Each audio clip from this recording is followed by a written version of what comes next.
சினிமாவில் உச்ச நடிகராக வலம் வந்த நடிகர் நெப்போலியன் தற்போது அமெரிக்காவில் செட்டில் ஆகியுள்ளார்.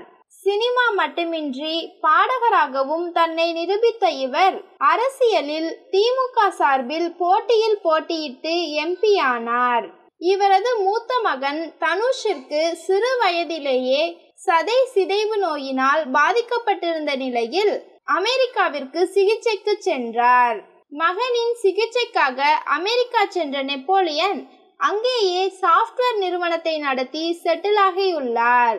சில மாதங்களுக்கு முன் மூத்த மகன் தனுஷிற்கு ஜப்பானில் கோலாகலமாக திருமணம் செய்து வைத்தார். இந்த நிலையில் நடிகரும் சமையல் கலைஞருமான மாதம்பட்டி ரெங்கராஜ் மற்றும் பரிதாபங்கள் யூடியூப் சேனல் கோபி சுதாகர் தனுஷை நேரில் சென்று சந்தித்துள்ளனர்.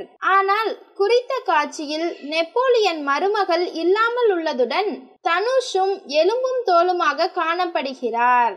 இதனால் ரசிகர்கள் சந்தேகத்தை கிளப்பி வருகின்றனர்.